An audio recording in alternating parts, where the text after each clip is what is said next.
Hi friends, मैं आप लोगों का इस चैनल के ऊपर फिर से स्वागत करता हूं।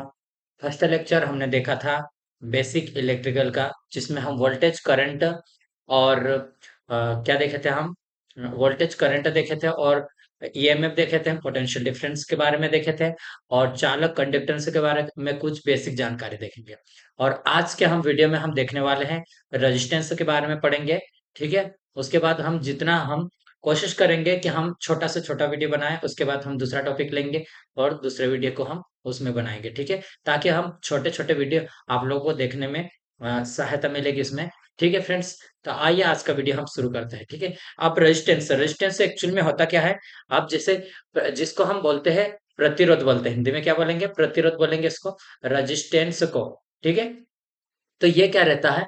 जैसे कि एक ये सर मान लो ये हमारा ये एक सर्किट है। ठीक है। ये सर्किट मैंने इसको बनाया है। यहाँ पे कुछ ना कुछ एक रेजिस्टेंस रहेगा, एक वायरिंग, इसको हम जितनी ये वायरिंग माना इसका टोटल रेजिस्टेंस रहेगा इसमें। ठीक है। तो ये क्या करता है? रेजिस्टेंस किसी आवेश को या करंट को उसमें फ्लो होने से रोकता है, उसे हम रेजिस्टेंस कहेंगे। ठीक है। तो ये क्या है?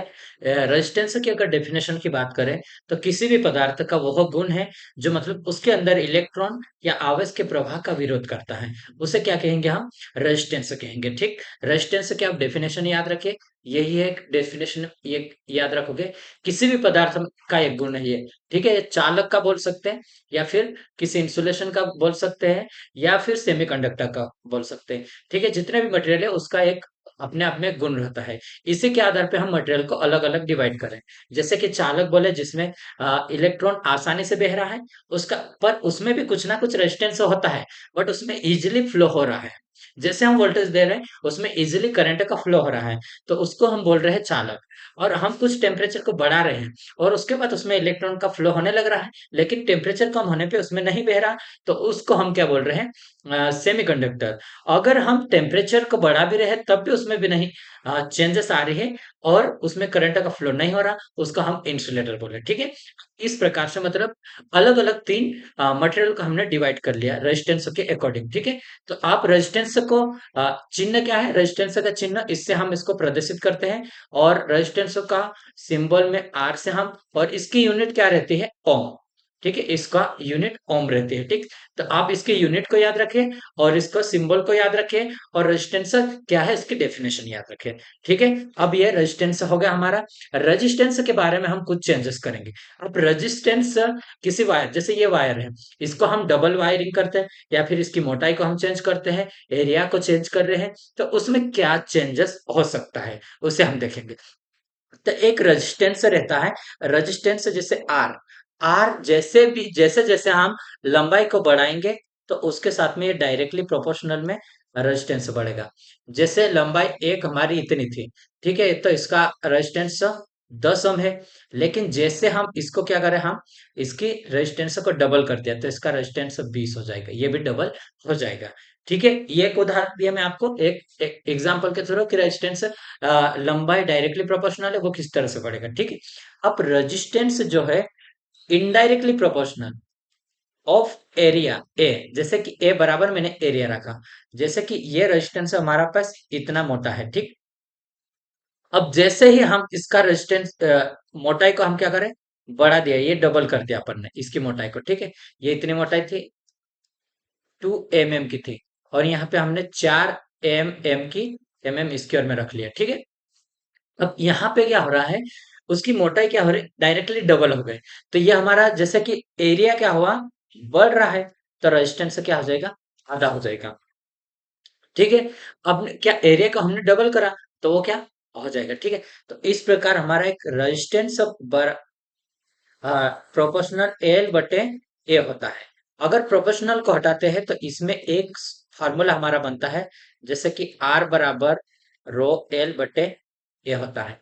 रो क्या है? ये अपने आप में एक रजिस्टिविटी है। ठीक है। किसी भी पदार्थ की रजिस्टिविटी सेम रहेगी।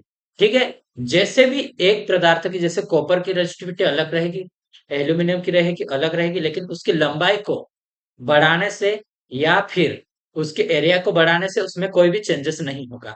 ठीक है। लेकिन ओनली चेंजेस कब होगा? जब उसके मतलब किसको चेंज करें, टेम्परेचर को चेंज करने से उसमें परिवर्तित हो जाएगा। ठीक है, तो ये हमारा रेजिस्टेंस के रिलेटेड थे। आइए हम रेजिस्टेंस से रिलेटेड और कुछ करते हैं। जैसे चालक हो गया, चालक के अंदर एक वर्ताकार, जैसे चालक का एरिया कैसे निकालेंगे, इस तरह से ए बराबर निकालेंगे फाइव आर स्क्वायर। आर हमारे क्या है, आर इसकी त्रिज्या हो गई। ठीक है, तो ये हमारा इसको निकालने का फॉर्मूला हो गया। ठीक है, अब चालक की त्रिज्या, जैसे इस त्रिज्या को हम यदि आधा करते हैं, 1/2 कर लेते हैं, तो उसके एरिया में या उसके क्षेत्रफल में कितना परिवर्तन हो जाएगा। ये क्या था, स्क्वायर में था, तो ये क्या स्क्वायर में हो जाएगा, ये तो डबल हो जाएगा। कितना हो जाएगा ये एरिया में, ए बराबर हो जाएगा आर, सॉरी, रजिस्ट पाई बटे आर का हमने आधा करा, तो 1/, क्या हो जाएगा, 4 हो जाएगा। स्क्वायर स्क्वायर हो जाएगा इसका, तो 4 हो जाएगा। ठीक है, तो ये कितना एरिया का मतलब आधा हो रहा है। कितना, जैसे ये एरिया है तो बटे में 4 का भाग देंगे हम, इतना कम एरिया हो जाएगा। अगर हम यदि किसी भी प्रतिरोध, सॉरी, किसी कंडक्टर का रेडियस को हमने आधा कर दिया, तो उसका रेजिस्टेंस से पूछेगा तो क्या हो जाएगा। अगर हमारा एरिया इतना कम हो रहा है, ठीक है, इतना कम एरिया हो रहा है, तो उसका हमारा कितना हो जाएगा रेजिस्टेंस, इसमें 4 गुना बढ़ जाएगा उसमें। ठीक है, तो ये चीज आपको याद रखना है। ठीक है, अब हम कुछ और कंडीशन देखते हैं दूसरी ओर। ठीक है, यदि चालक की त्रिज्या को दुगनी कर देंगे, अब पहले क्या करा था, 1/2 कर देते हम। अब अगर हम दुगनी करें, जैसे कि ए बराबर क्या था, ए बराबर है पाई आर स्क्वायर। ठीक है, अब हम क्या है, पाई तो हमारा सेम है, लेकिन आर को हम कितना कर रहे हैं, डबल कर रहे हैं। तो डबल करेंगे तो क्या हो जाएगा, 2 आर स्क्वायर रहेगा। तो पाई बराबर स्क्वायर का कितना, 4 हो जाएगा। तो कितना हो जाएगा, 4 पाई आर स्क्वायर हो रहा है। ठीक है, तो ये एरिया का कितना हो रहा है, 4 गुना एरिया हो रहा है इसमें। अगर 4 गुना एरिया हो जाएगा, तो मान के चलो 4 गुना एरिया हो रहा है। ठीक है, तो उसमें क्या चेंजेस होगा कि हमारा एरिया तो 4 गुना बढ़ रहा है। तो मैंने क्या बोला था, रेजिस्टेंस कैसा रहता, आर बराबर में 1/A होता है। अगर हम 4 गुना इसको हम बढ़ा रहे हैं, ठीक है, तो रेजिस्टेंस हमारा 4 गुना क्या, 1/4 से इसको भाग दे देंगे अपन, या 4 गुना इसमें कम हो जाएगा। ठीक है, तो आप ये याद रखिए। अब मैं एक बात कर रहा था, जैसे रजिस्टिविटी की, रजिस्टिविटी को हम विशिष्ट प्रतिरोध बोलते हैं हिंदी में, या फिर प्रतिरोधकता बोलेंगे। ठीक है, ये प्रतिरोधकता क्या रहती है, किसी भी मतलब एक सिल्वर हो गया, सिल्वर के अंदर या फिर कॉपर के अंदर एक एरिया के अंदर, ठीक है, एरिया के अंदर जितना भी रेजिस्टेंस उसमें रहेगा, वो एक पर्टिकुलर रेजिस्टेंस रहेगा। वो उस मटेरियल के ऊपर डिपेंड करेगा और टेम्परेचर के ऊपर डिपेंड करेगा। बाकी लंबाई और एरिया को चेंज करने से उसमें कोई भी चेंजेस नहीं होगा। ठीक है, देखो, अब ये मैं फार्मूला आपको बताया था अभी। ठीक, अब रजिस्टिविटी निकालने के लिए हमने क्या करा, आर, आर में हम इसका गुना इधर कर लेंगे और एल नीचे आ जाएगा। ठीक है, तो आर गुणित ए बटे एल। ठीक है, आर की यूनिट क्या थी, ओम मैंने बोला था आपको। ठीक है, और मीटर मतलब एरिया की यूनिट क्या हो जाएगी, मीटर स्क्वायर में आ जाएगा। ठीक है, और लंबाई की यूनिट मीटर में होगी। ठीक है, मीटर से मीटर ये अगर काटता है, तो ये क्या हो जाएगा, ओम मीटर हो जाएगा। तो इसकी यूनिट, रजिस्टिविटी की यूनिट अगर आपको पूछे, ये इंपॉर्टेंट है कि रजिस्टिविटी की यूनिट क्या है, तो ओम मीटर होते हैं। ठीक है, तो आप इसको याद रखिए, ओम मीटर होते हैं। अब एक क्वेश्चन और इंपॉर्टेंट है, जैसे कि सिल्वर की रजिस्टिविटी अगर पूछ लिया हो, ठीक है, किसकी, सिल्वर की रजिस्टिविटी अगर पूछता है, तो इसमें क्या रहता है, एक ये एग्जैक्टली इसमें ये सेम रहेगा, 1.64 इंटू 10⁻⁻8 ओम मीटर होता है। तो ये सिल्वर के हो गए। अब कॉपर की 1.72 इंटू 10⁻⁻8 ओम मीटर, और एल्यूमिनियम की बात करता है 2.8। ठीक है, माइनस क्या, 10⁻⁻8 है। ठीक है, अब ये हमें याद रखना है, सिल्वर की रेजिस्टिविटी कम है, उससे अधिक कॉपर की है, उसके बाद एल्यूमिनियम की। तो सबसे कम रेजिस्टिविटी किसकी है, तो सिल्वर की है। ठीक है, अब उसके बाद ये आप मतलब याद रखिए। ठीक है, ये एक याद करने वाले आंकड़े हैं, तो आप इसको याद ही रखना पड़ेगा। ठीक है, इसको याद रखिए आप। आगे हम पढ़ेंगे, जैसे हम प्रतिरोध के बारे में पढ़ते हैं अभी, प्रतिरोध से रिलेटेड कौन कौन से क्वेश्चन पूछ सकता है। ठीक है, तो देखो, आर ओम का प्रतिरोध के तार को यदि हम उसे खींच रहे हैं, ठीक है, खींच रहे, जैसे इसको खींच के हम उसको क्या करें, या फिर उसको गलाकर, इसको यदि हम गलाते हैं और उसकी लंबाई में n गुना परिवर्तित कर रहे हैं, कितने, n गुना परिवर्तित हो रहा है, तो उसका नया प्रतिरोध कैसा हो जाएगा, n स्क्वायर r हो जाएगा। तो ये फार्मूला आप याद रखें, ठीक है। r नया प्रतिरोध कितना हो रहा है, r न्यू बराबर इतना हो जाएगा, ठीक है। अब देखो, एक हम इसका एग्जाम्पल लेते हैं। जैसे कि कोई प्रतिरोध 10 ओम प्रतिरोध है एक वायर की, ठीक है, उसे हम गला दिए, ठीक है, दोबारा बनाने पर उसकी लंबाई में लंबाई क्या हो गई, दुगनी हो जाती है, तो नया प्रतिरोध, तो लंबाई कैसे हो, दुगनी हो रही, ठीक है। तो ये क्या हो रहा है, नया प्रतिरोध निकालने के लिए एन स्क्वायर आर था, तो दुगनी हो रही, दो, दो की घात दो हो जाएगी, आर हो जाएगा, तो दो दूनी चार, आर हो जाएगा, और आर कितना था हमारा, 10 था आर ना पहले, आर बराबर 10 था, तो ये 10 रखा, तो ये कितने हो जाएगी हमारे पास, तो ये हमारे पास 40 ओम हो जाएगी, ठीक है। तो एक ये एग्जाम्पल, जैसे भी कोई वायर है, उसको हम गलाया या उसको खींचा, ठीक है, स्ट्रेच करा, तो ये उसमें हमें चेंजेस देखने को मिला, ठीक है। अब हम नेक्स्ट और क्वेश्चन देखते हैं। नेक्स्ट क्वेश्चन में अगर हम देखते हैं कि आर ओम प्रतिरोध के एक वायर को उसको भी गलाया, ठीक है, उसको गलाने के बाद उसकी त्रिज्या में परिवर्तन किया, क्या है, जो इसकी रेडियस है, ठीक है, उसमें परिवर्तन किया, उसमें कितना परिवर्तन, एन गुना परिवर्तन हुआ, तो नया प्रतिरोध निकालने के लिए ये हो जाएगा हमारे पास, ठीक है, कितना, न्यू प्रतिरोध, न्यू के लिए हो रहा है बराबर में आर बटे हो जाएगा एन की घात 4, ठीक है। अब जैसा वो क्वेश्चन हमने एग्जांपल देखा, उसी प्रकार उसको भी देखेंगे हम, ठीक है। 10 ओम का प्रतिरोध है, एक वायर को गलाया हम, दोबारा बनाने पर उसकी त्रिज्या आधी हो गई, कितनी हो गई, आधी हो गई, ठीक है। तो नया प्रतिरोध ज्ञात करना है हमें, और ये हमारे पास सोल्व करने के लिए था, तो क्या है, आर बटे एन, ठीक है, क्या है, आधी हमारा त्रिज्या का, तो ये 4 करना है अपने को, ठीक है। तो अगर हम उसको करते हैं, तो आर बराबर, जैसे इसी में देख लेते हैं, इसमें 10 तो हमारा रेजिस्टेंस है, और 1/2 त्रिज्या है, और 4 का स्क्वायर है उसका, ठीक है। तो दो क्या घात, अगर हम इसको क्या करेंगे, दो गुणित दो, 4 बार, दो दून चार, चार दून आठ, आठ दून 16, तो ये 16 हो गए।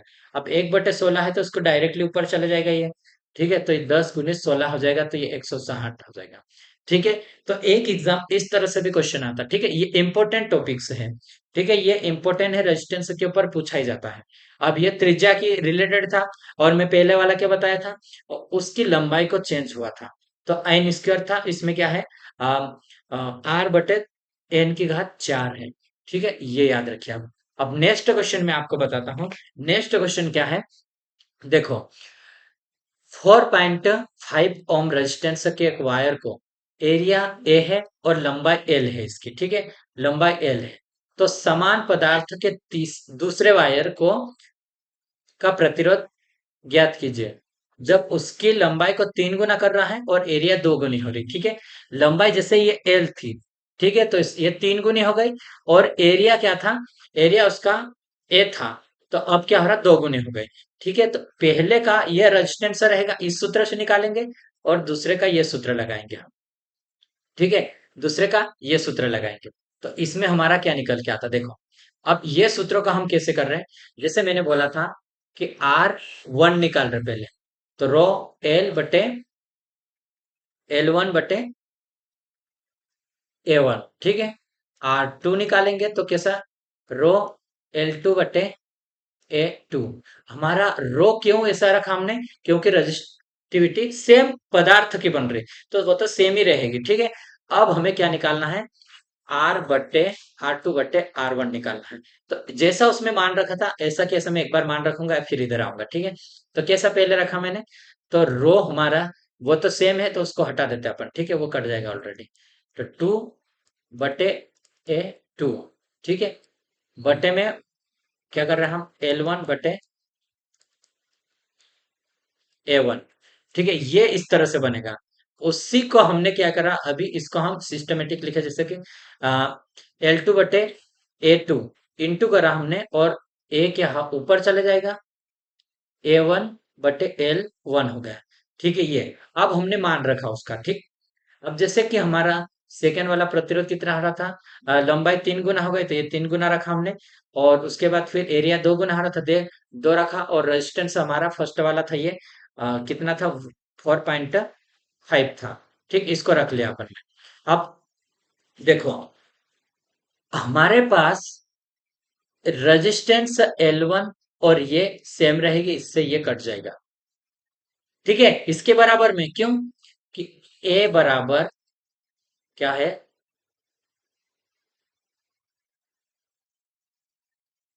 A2 बराबर 2 1 है, और L2 बराबर क्या है, 3 L1 है। ठीक है, ये हमने मान इसमें रखा। ठीक है, ये क्या था, 1 था, और ये क्या था, 1 था। तो ये हमारा कट जाएगा, ठीक है, आपस में। अब ये 4.5 क्या बचा, 4.5 इंटू 3/2। तो इसका हम सॉल्यूशन करेंगे तो हमारे पास 6.75 आंसर आ जाएगा। ठीक है, इसको या तो काट लीजिए, या इसको हम जैसे मान के चलो, ये पॉइंट को हटाए तो जीरो यहाँ पे आ जाएगा। ठीक है, 45 का 3 बार में करेंगे तो कितना आ जाएगा हमारा, 45 का अगर हम करते हैं 45 को, तो कितना आएगा, इसमें गुना कर सकते हो, 45, 45 दूनी 90, और 135, 135 बटे में 20। ठीक है, 2 से इसको काट सकते हैं हम। ठीक है, तो पॉइंट में आ जाएगा ये, इसको जीरो से इसको काटा तो पॉइंट में 13.7 आया, बटे 2। तो 2 से 2 6 12, पॉइंट एक बचा तो ये 17 हो जाएगा। 2 7 14, 2 8 16 भी सीधे से इतना भी आ सकता है। ठीक है, अप्रोक्सीमेट। तो अब मैं आपको ये बताता हूँ कि इसको डायरेक्ट मेथड एक याद रखने का। जैसे कि न्यू प्रतिरोध अगर हमें निकालना है, और ओल्ड वाला प्रतिरोध हमें दिया है, ये ओल्ड हो गया। ठीक है, इंटू करेंगे लंबाई में जो परिवर्तन है, और एरिया में जो परिवर्तन है, उसे हम लिख देंगे सीधे। तो हमारा आंसर आ जाएगा।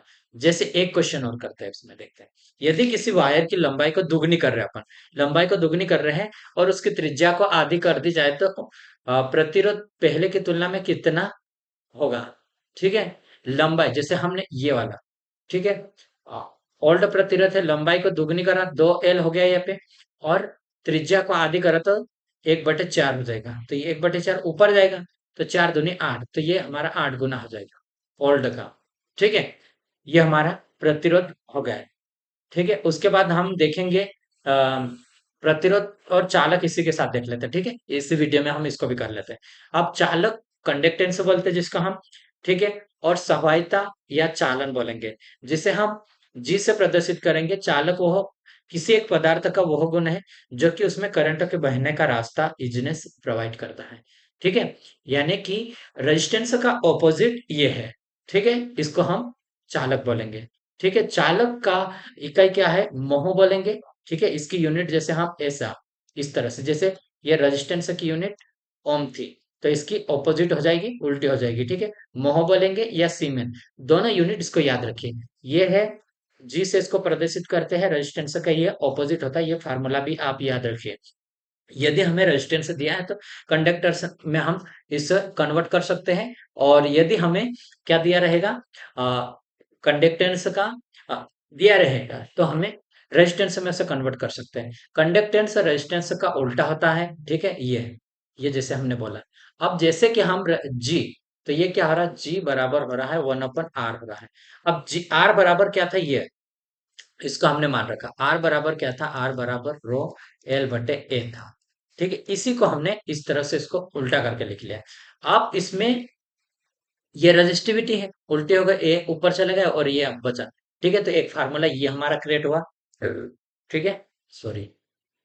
तो जी बराबर, अब हमारे पास एक ये क्या है, इसको बोलते हैं हम रजिस्टिविटी, सॉरी, कंडक्टिविटी। कंडक्टिविटी को चालकता कहेंगे, या विशिष्ट संवाहिता, विशिष्ट चालकता, स्पेसिफिक कंडक्टेंस बोलेंगे। ठीक है, ये किसका ऑपोजिट रहेगा, ये हमारा हो जाएगा रजिस्टिविटी का ऑपोजिट रहेगा ये। ठीक है, रजिस्टिविटी का ऑपोजिट, कंडक्टिविटी बराबर वो 1/रजिस्टिविटी। ठीक है, कंडक्टिविटी के यूनिट अगर हम निकालते हैं तो जी, ठीक है, क्या था हमने, जैसे ये वाला मैं आपको एक बताता हूँ, क्या था यहाँ पे, जी बराबर, यहाँ पे लिखता हूँ, जी बराबर कंडक्टेंस, कंडक्टिविटी बटे एल, ठीक, ये हमारा। तो अब हम इसका मान निकालेंगे तो जी एल बटे ए हो जाएगा बराबर कंडक्टिविटी। तो ओम इसका मोह यूनिट है और मीटर में आएगा, और एरिया मीटर स्क्वायर में आता है बराबर रो, तो मीटर से मीटर कट जाएगा, तो मोह पर मीटर इसकी यूनिट आ जाएगी। ठीक है, किस तरह से आए, ये भी, ये वाला भी सेम टू सेम इसी प्रकार है, जैसे मैं आपको बोलूंगा ये वाला, ठीक है, इसी तरह से मीटर काटा, तो मोह पर मीटर या सीमेन पर मीटर इसकी यूनिट हो जाएगी। ठीक है, सीमेंट पर मीटर इसकी यूनिट हो जाएगी। ठीक, अब मैं वीडियो यहीं तक रखूंगा, क्योंकि वीडियो बड़ा हो सकता है, इस कारण से यहाँ तक रखेंगे। और नेक्स्ट वीडियो हम आगे पढ़ेंगे, जैसे कि टेम्परेचर के बढ़ने से और टेम्परेचर के कम होने से रेजिस्टेंस प्रतिरोध में क्या डिफरेंस रहेगा, उसको हम देखेंगे। ठीक है, तो आप वीडियो में बने रहे, और वीडियो अगर आपको पसंद आता है तो हमारे साथ आप जुड़ सकते हैं अवश्य। आपका स्वागत है इस चैनल के ऊपर। अगर आपका इसको पीडीएफ चाहिए तो हमें आप टेलीग्राम से मुकेश जमरे, इंजीनियर मुकेश जमरे के नाम से सर्च करोगे, टेलीग्राम चैनल आपको मिल जाएगा। व्हाट्सएप से जुड़ना चाहते हैं तो कमेंट बॉक्स में आपके नंबर डाल सकते हैं आप, और व्हाट्सएप की लिंक मैं कमेंट बॉक्स में डाल दूंगा, तो आप उससे भी डायरेक्टली जुड़ सकते हैं। ठीक है, तो आज के वीडियो के लिए इतना ही, वीडियो देखने के लिए धन्यवाद।